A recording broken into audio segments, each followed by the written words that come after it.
This segment sponsored by Summit Physical Therapy.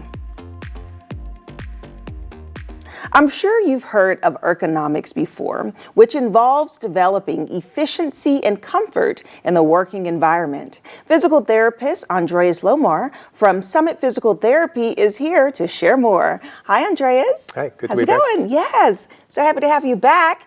And so today we're going to talk about something that's vital to everyone, quite frankly, right? Whether you're in a work environment or working from home, and that is ergonomics. So let's start by breaking down. What is that? So ergonomics is essentially the study of the human's body to efficiently function, to efficiently work with the least amount of wear and tear. So I think that's how you can best sum it up. So we want to make sure that, we don't break the body down day after day, overusing it in postures that are not ergonomically correct, to use the same word, to not perform activities at a frequency that our body can't handle, not perform the same activities over and over and over again if we can somehow avoid doing so. And that mindfulness and being aware really transfers to what we use as equipment in the office, right? So when we're sitting in a chair, it can affect our backs or even our wrists. And so ergonomic evaluations within the workplace really helps us stop from getting further injuries through that repetition, correct? Correct. So I think what I would like to emphasize the most is that companies sometimes worry that we're going to come in and recommend a whole bunch of fancy and expensive equipment that they might have to purchase, which is rarely the case. So I think your biggest capital is really your employees' knowledge of what to do, how to position themselves. If you've ever started a job maybe early in your career that involved some physical activities, they may have made you watch like a little video, like how to lift right, how to do that properly. Right. And I always have to chuckle when I see those, because I can teach somebody for a full session how to lift properly and probably have to have them come back a few more times to make sure they can lift properly. So the odds that somebody will lift properly just watching a tape is slim to none. So yeah, OSHA might require it that we talk about those things, but I think your biggest capital really is to invest in your employee, help them understand how to apply this, not just in the workplace, but also at home. Speaking of chairs, I've always said that if I sit in the most expensive and ergonomically correct office chair, I will try one thing, and that is to slouch. Okay. And it will always let me. So there's no chair that reminds you to sit straight. Okay, so if you don't know where a neutral spine posture, where neutral alignment in your spine is, the chair is not going to fix that. Right, and it's really the responsibility of the employer to be able to ensure that their employees have a comfortable work environment. And so why is it so important for them to invest and to make sure that they have the proper equipment?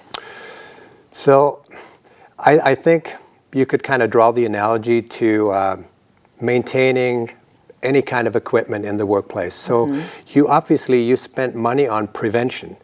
UPS services all their trucks. They do oil changes, filter change, they lubricate, all kinds of ball bearings. So they don't just fix it when the truck breaks down. Right. So they don't say, we don't have any money for oil changes, we'll just replace the engine when it breaks.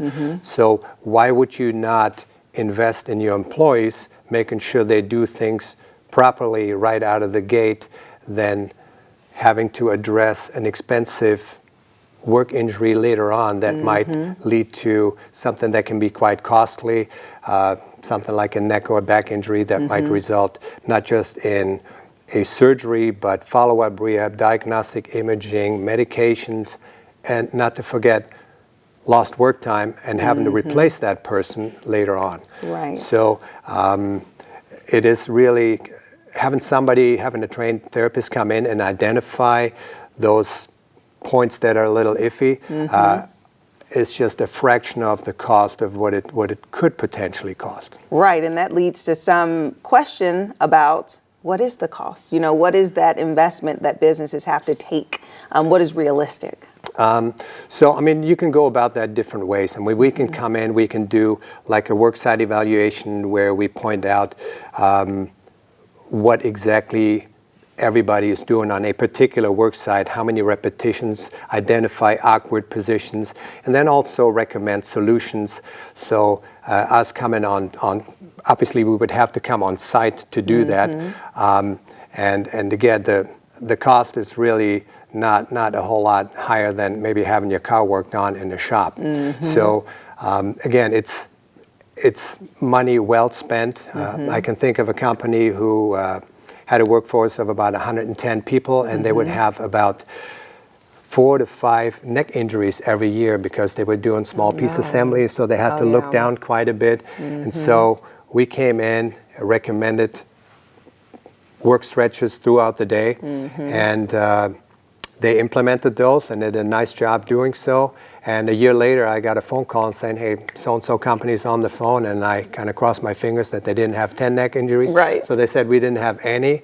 So they wanted to come back and like shoot a video of these drills again and basically distributed them throughout all their other companies across the country. Right, that's awesome. And I know that the common denominator that most people deal with on a day-to-day basis is sitting in a chair, sitting in an office chair. So we have an office chair here, just so you can kind of show us some important aspects of ergonomics and maybe things that we're doing incorrectly or how you evaluate a chair. So when it comes to sitting, I'd like to distinguish between sitting supported and sitting unsupported. Sitting supported means you're sitting on the couch at home, you're riding on an airplane, or you're driving your car, which means you always lean back. When you lean back, you can use a lumbar support in your car, or you can use a lumbar roll to kind of help you sit more upright. Office chairs offer that same feature, except there's one problem. When I walk through an office and I look around and there might be 20 office people, nobody uses the backrest. So everybody is kind of sitting very much at the front of their chair doing this. So this fancy back support is really not doing the job. So there are a couple things that I would recommend, and that is either find an office chair where the seat surface can tilt down in the front so that your knees are a little bit higher, a little bit lower than your hips. So anytime your knees are lower, that helps your lower back to be straighter.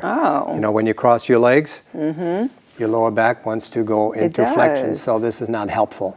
So if your office chair does not tilt, we also oftentimes issue like seat wedges we've discussed in a different segment where you now sit and now your knees are a little bit lower than your hips. So now the chair or the seat surface facilitates better posture rather than forcing you into it.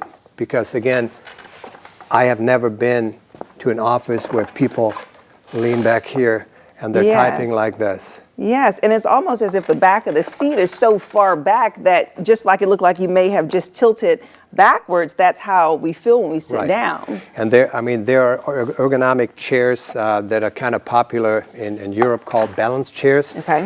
And they all have a tilted seat surface. They don't even have a backrest. So you really don't need the backrest. So that's just one element, but there's so many other things to talk about when it comes to ergonomics. And not to forget that you don't have to be a blue-collar worker to be thinking about ergonomics. I've had this discussion with surgeons that have a 4, 5, 6 hour surgery bending over where they can't just go ahead and leave for a little bit. They have to. My own dentist, if you're right-handed, they do one particular move all day, and that is forward bending and rotating their neck to the left. Oh my goodness, there's so much involved with ergonomics, and we definitely have to continue this conversation next time. And I love the tip that you gave about not sitting at a 90 degree, but making sure that your legs are a little bit lower To than keep your hip. back straight. Yeah, Thank okay. you so much, Andreas. I appreciate that. And if you would like more information about Summit Physical Therapy and the evaluations for ergonomics, we'll be sure to have their website listed below, and we'll be right back. This segment sponsored by Summit Physical Therapy.